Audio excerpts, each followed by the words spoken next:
The Further Education of OverSoul 7 by Jane Roberts. Read by Martin John. Chapter 9. OverSoul 7's student, Will, wants to drop life class. "What did you say?" asked 7's student, Will, because 7's words to Lydia were actually spoken in the dream classroom to which 7 was unceremoniously swept. "Sorry I'm late. I was talking to someone else," 7 muttered, catching his breath. "Now, let's run through the world's problems one more time." He tried not to look at the hallucinatory school clock that hung in the equally unreal but definite walls of the dream classroom. Practice teaching wasn't his cup of tea, but he resolved not to be a clock watcher either.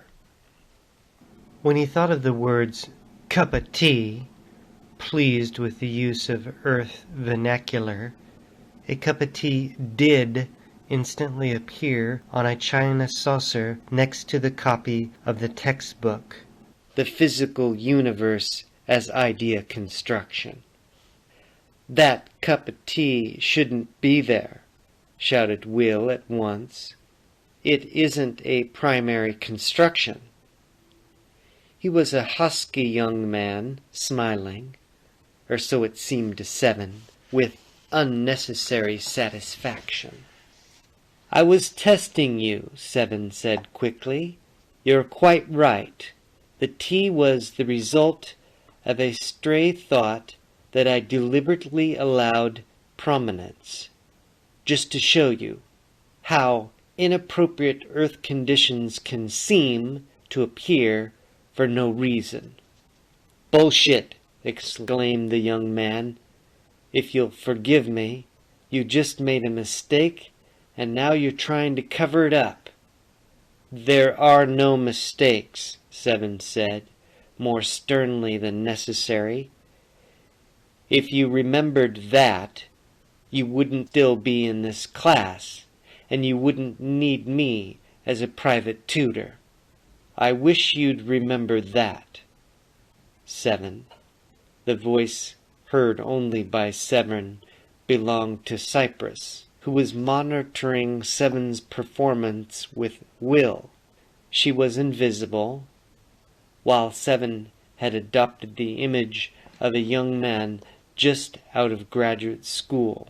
7 said mentally to Cyprus, "Remember that this is my first practice teaching of a dream class, will you? Practical living, the foundation of private and world conditions." "Well, that's a pretty big subject from any point of view."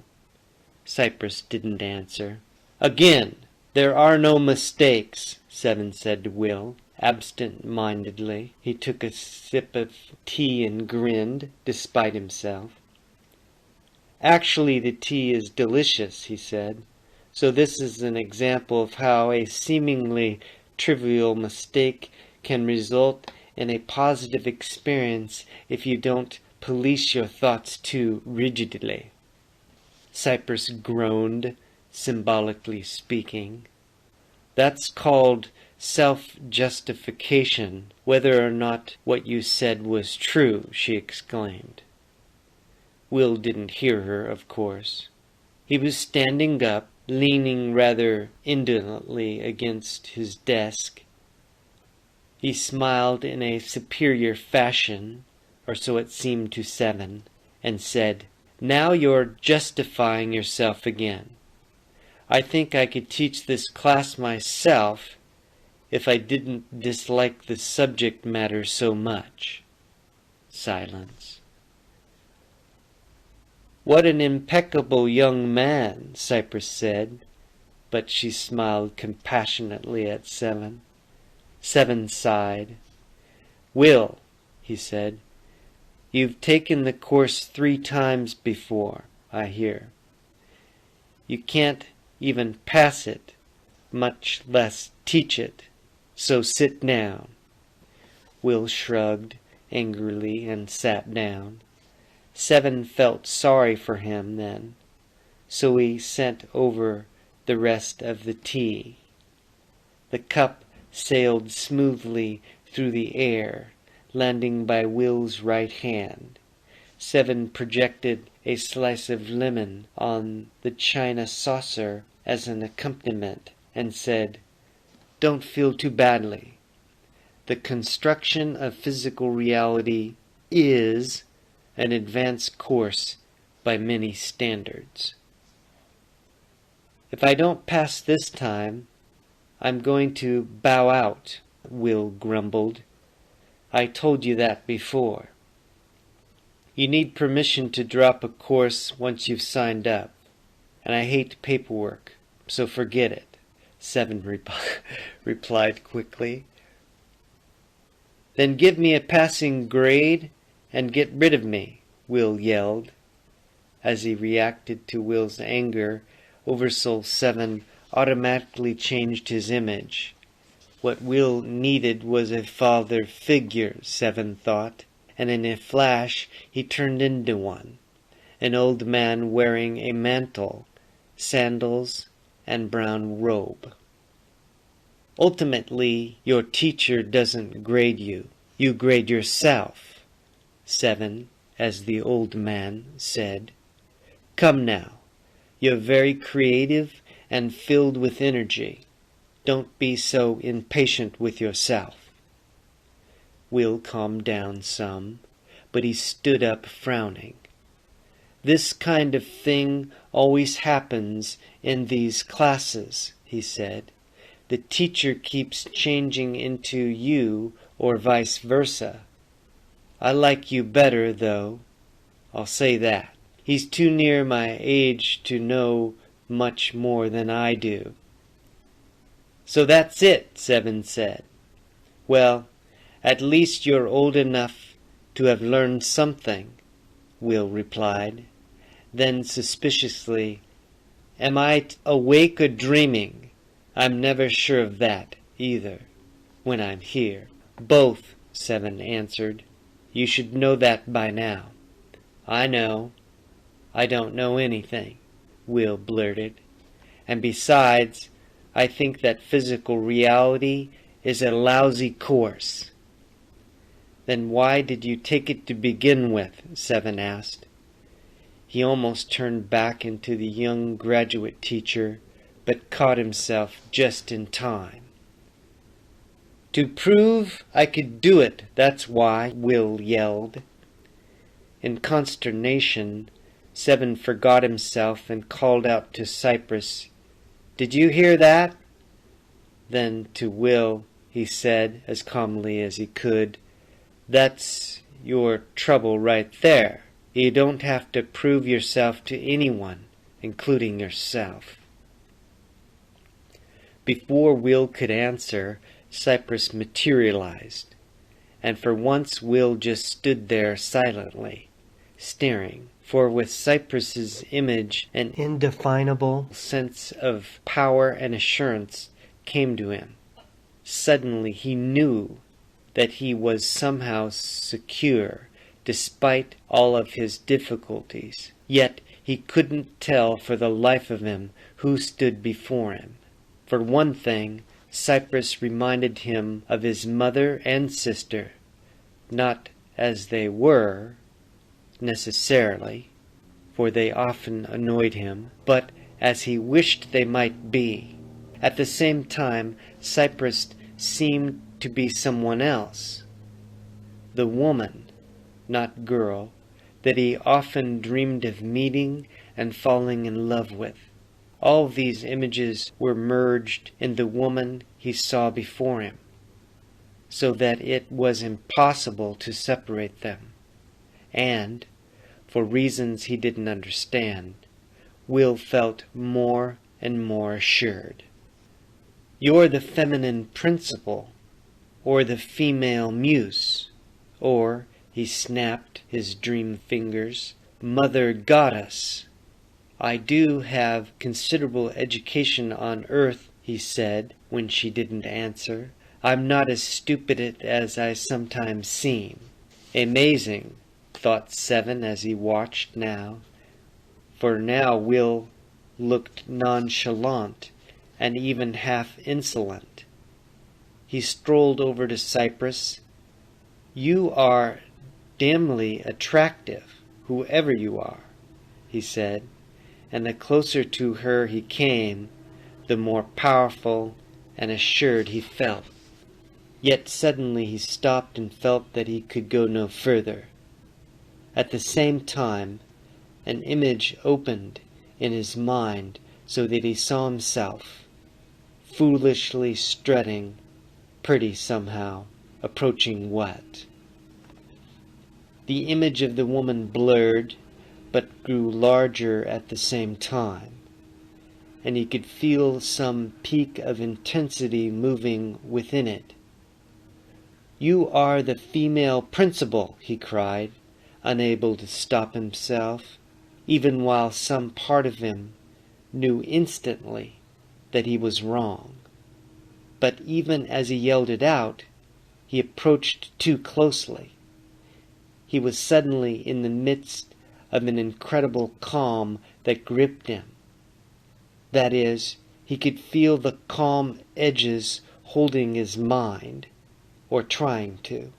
He told himself frantically that dreams often went from the ludicrous to the horrible, while at the same time he wondered what was so awful about accepting this terrible calm assurance. Why was he frightened of it? Because it was his own, beyond male or female connections, the vast security in which he had his being. But it was too gigantic, he thought despairingly, and when he said that, or rather yelled it out loud, it was all over. He was sitting up in bed, in a cold sweat. A strange calm filled the room, and he stared out suspiciously. Was there an odd white grayish mist against the usual night darkness? Or was the effect of fog and the open window? Nervously he reached for a joint. He half glimpsed us, Cyprus said. Whenever he lets himself feel the dimensions between fact and fiction, then he's able to sense other realities. You were too hard on him, Seven said moodily. He couldn't identify with his own vitality, really. He'd treat it like an enemy. Or call it the female principle, Cyprus said, smiling. Still more moodily, Seven said, I don't like practice dream teaching much, either.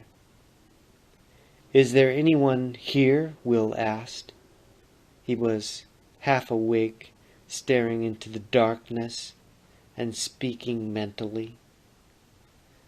Nobody. Go to sleep, Seven answered. That's good because I just had a scare.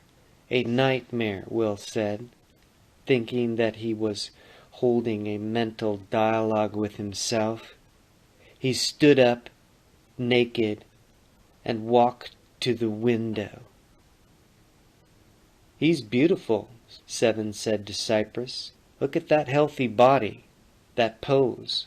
Will was posing and aware of his world-weary expression. Dark brows lowered thoughtfully as he savored his young man alone in the world stance. What an unusual experience he'd just had! Obviously, he was brilliant and psychic to have such events happen at all, even if they were dreams. Yet he even felt that his pose was a pose, or as if any emotion he felt would be bound to be vaguely manufactured.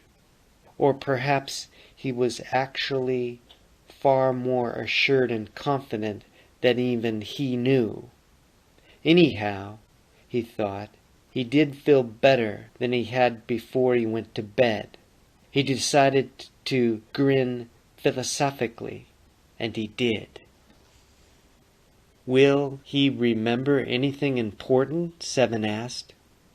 "Not too many details, but I hope that he'll begin to sense his own vitality more. It will take a while for him to correlate what he's learned, though, because it can't be vocalized." "Did he learn anything?" Seven asked dejectedly. "Sometimes I wonder." "Did you learn anything?" "That's more the point," Cyprus answered. "I helped you out with Will this time, but from now on, you're on your own with him. Remember, you choose this experience yourself too, even though there are some things that you have forgot on purpose for a while. So tell yourself that you'll know how to help Will, and you will." She and Seven had both turned into points of light. Seeing them, Will thought they were reflections from the neon sign of the all-night supermarket across the way. The lights flashed back and forth from his fingertips as he drummed them up and down on the windowsill. In Chapter 9. Peace, light, and love. Aloha.